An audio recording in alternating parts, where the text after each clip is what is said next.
Hello, good morning everyone. Welcome back to my new vlog. आज मौसम बड़ा बेईमानी है बड़ा। आज मौसम कितना रोमांटिक सॉन्ग है ना। लेकिन पता है मेरे माइंड में क्या चल रहा है कि अगर बारिश आ गई तो मेरे गेहूं बाकी है, मुझे गेहूं करने हैं, मेरे गेहूं बिगड़ जाएंगे। तो ये है हमारी टाउनशिप। कोई भी सीज़न हो, हमारी टाउनशिप में ऐसी ही ग्रीनरी रहती है। तो अभी समर का सीज़न है तो आप देख सकते हो, लग रहा है ना बारिश का मौसम। वैसे भी मौसम बारिश वाला बन ही रहा है, लेकिन समर में भी बारिश जैसी ही ग्रीनरी है। तो अभी फटाफट से नीचे आकर सबसे पहले मैंने गेहूं ले लिए हैं, क्योंकि बारिश आ गई तो भेज वाला एटमॉस्फेयर हो गया। तो मैंने मेरे पूरे साल के गेहूं बिगड़ न जाए, तो अभी फटाफट से गेहूं करते हैं। पूरे साल का अनाज भरना तो बहुत इजी है, लेकिन उसको संभाल के रखना वो एक बहुत बड़ा टास्क है। और ज़रा सी भी नमी लग जाए तो उसमें कीड़े पड़ने का डर भी रहता है। तो मैं गुजराती हूँ और हमारे गुजरातियों में पूरे साल का अनाज भर के ही रखते हैं, चावल दाल गेहूँ सब मसाले। तो बस अभी लास्ट गेहूँ ही बचे हैं, बाकी सब हो गया है। और मुझे ये जो पूरे साल का अनाज भरने की प्रथा है वो पर्सनली बहुत पसंद है। मैं जितना पॉसिबल हो उतना पूरे साल का अनाज भर ही लेती हूँ। और इन सब चीज़ों की कोई एक्सपायरी डेट भी नहीं होती है। और हमारा घर भी सिटी से बहुत दूर है, तो जो डेली रूटीन वाली चीज़ें होती है वो स्टॉक में रखने की मेरी आदत भी बन चुकी है। तो अभी देखो बातों बातों में गेहूं भी हो गए। 20 से 25 मिनट ही लगे सिर्फ मुझे 25 किलो गेहूं साफ़ करने में। और आजकल मशीन क्लीन ही गेहूं आते हैं, तो ज़्यादा कुछ होता नहीं है। बस हमारे सेटिस्फेक्शन के लिए एक बार हम उसको छान लेते हैं। तो गेहूं कंप्लीट हो गए हैं, मैंने उसको वापस बांध दिए हैं, क्योंकि बारिश जैसा मौसम बन रहा है तो कोई रिस्क लेना नहीं चाहती हूँ। अब मैं आ गई हूँ किचन में। सबसे पहले ऑयल को गर्म करूँगी, एक कैस्ट्रोल ऑयल, एरंडा या फिर आप दिवेल भी बोल सकते हो। और ठंडा होने के बाद गेहूं में ऑयलिंग करेंगे। तो ये है हमारी टाउनशिप के आम। हमारी टाउनशिप में आम के बहुत सारे पेड़ है, तो सब बच्चे तोड़ते हैं। तो पार्थिल भी तोड़ता है, उसको खाना नहीं होता है, बस तोड़ना ही होता है। तो कब से फ्रिज में पड़े थे तो आज वॉश किए, कुछ बनाएंगे उसका। अभी मैं सबसे पहले बनाऊंगी खाना। जब तक ऑयल ठंडा हो जाएगा मेरा खाना भी बन जाएगा। तो आज खाने में बन रही है टिंडी की सब्जी, आमरस और रोटी। तो आमरस की सीज़न आते ही दाल चावल बंद हो जाते हैं, और सिर्फ हमें गुजरातियों को दोपहर को आमरस चाहिए, सब्जी चाहिए और रोटी चाहिए। तो अभी टिंडी की सब्जी छोंक दी है। अब थोड़ा ऊपर पानी डालेंगे तो 10-15 मिनट में सब्जी रेडी हो जाएगी। पूरी कढ़ाई में ऑयल में ही बनती है, बहुत आमरस के साथ अच्छी लगती है।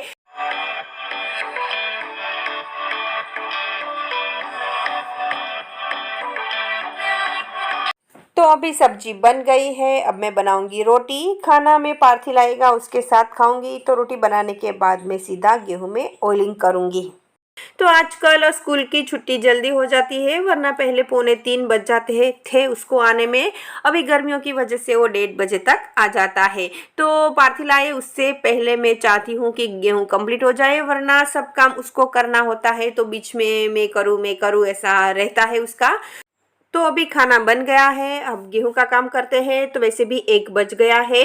तो इसमें है पुराने गेहूं, तो उसको पहले निकाल देते हैं और नीचे नए गेहूं डालेंगे और फिर ऊपर पुराने डाल देंगे, ताकि वो पहले यूज़ हो जाए। हर बार मैं गेहूं के ड्रम को धूप देती हूँ, लेकिन इस बार पॉसिबल नहीं है, क्योंकि इस मौसम थोड़ा बारिश जैसा बन रहा है। तो मैं कोई रिस्क लेना नहीं चाहती हूँ। अभी गेहूं का ड्रम खाली कर दिया है। अब मैं उसमें चारों ओर सबसे पहले लौंग रख दूंगी, जहाँ जॉइंट है वहाँ। और फिर इसमें मैं कैरी बैग रखूंगी। तो इस बार मैं गेहूं के लिए स्पेशल कैरी बैग लाई हूँ, 100 kg की है। तो अभी सबसे पहले उसको अंदर सेट करेंगे और फिर उसमें गेहूँ भरेंगे। कैरी बैग लगाने से गेहूं में नमी नहीं लगती है, और ऑयलिंग हमारे गेहूं को कीड़े लगने से बचाता है।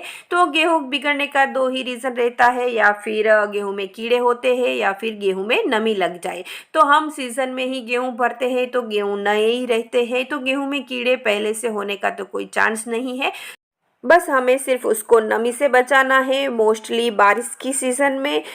तो यहाँ एरंडे का तेल हमें 100 केजी के लिए 1 लीटर चाहिए। तो मेरे गेहूँ 50 केजी के आसपास है, तो मैंने आधा लीटर एरंडे का ऑयल लिया है। तो गेहूँ में एरंडा तेल लगाने से गेहूँ पाचन में बहुत हल्के हो जाते हैं और पीसने पर आटा भी नरम आता है। तो एरंडे के तेल में बहुत सारे मिनरल्स एंड पोषक तत्व होते हैं जो हमारी हेल्थ के लिए बहुत ही बेनिफिशियल है। तो अभी 1:30 बज गया है, पार्थिल आ गया है और अब सब काम उसको करना होता है। तो नए गेहूं तो मैंने डाल दिए हैं, बस अभी पुराने डालने हैं, तो वो पार्थिल डाल रहा है। तो फाइनली 10-15 दिन के बाद गेहूं हो गए हैं। गेहूं कब से घर में आ गए थे, लेकिन मूड नहीं था, टाइम नहीं था, मन नहीं था, ये सब की वजह से थोड़ा लेट हो गया। तो आज एक बात सीखी है कि अपने मूड को, अपने मन को अपने काम पे हावी नहीं होने देना है।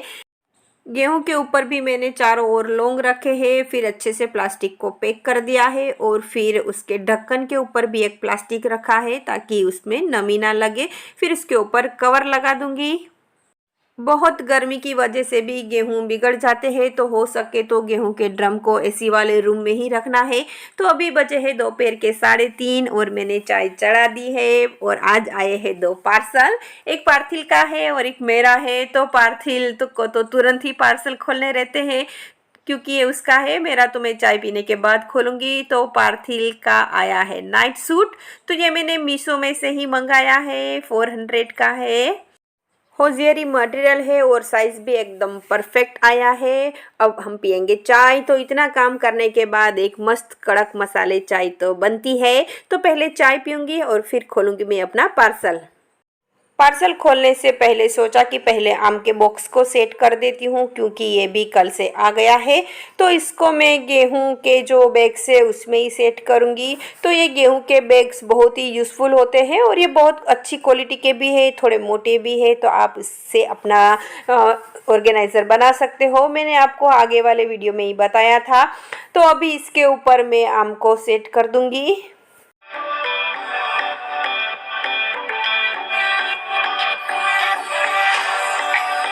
तो अभी सब आम को सेट कर दिया है। अभी दूसरे बैग को इसके ऊपर अच्छे से ढक के रख दूंगी। तो 2-3 दिन में आम पकने लगेंगे। तो अभी ये सब तो कच्चे हैं आम। तो अभी मैं मेरा पार्सल खोलूंगी। तो ये पार्सल में मैंने एक कुर्ती मंगाई है, मीशो से ही मंगाई है और प्राइस भी उसकी बहुत ही रिजनेबल है। तो चलो ओपन करते हैं और देखते हैं कैसी आई है।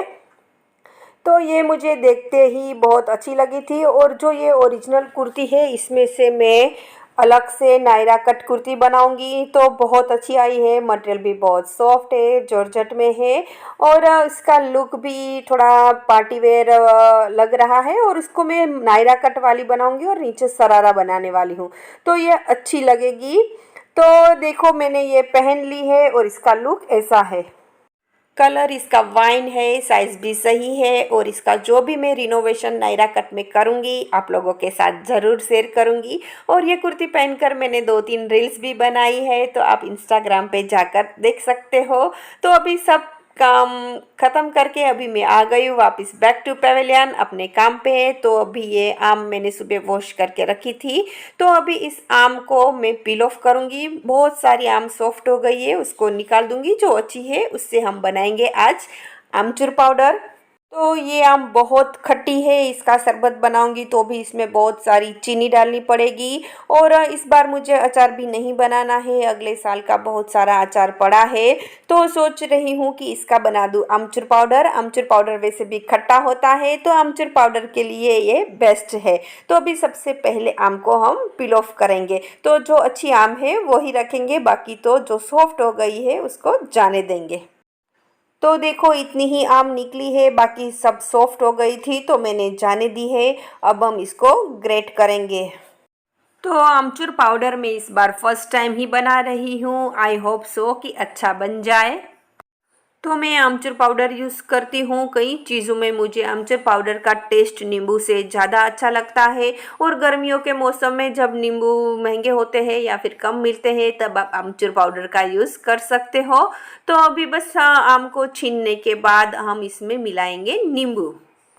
वैसे तो आम खट्टी ही है, लेकिन आम में नींबू मिलाने से आमचूर पाउडर का जो टेस्ट का खट्टापन रहता है वो बरकरार रहता है। पुराना होने पर भी वो खट्टा ही रहता है, वरना कभी कभी ऐसा होता है कि जैसे आमचूर पाउडर पुराना होता है उसकी खटास कम हो जाती है। और इसमें हम थोड़ा मिलाएंगे हल्दी पाउडर। हल्दी पाउडर से आमचूर पाउडर पुराना होने पर भी काला नहीं होता है, उसका कलर सेम इट इज़ रहता है।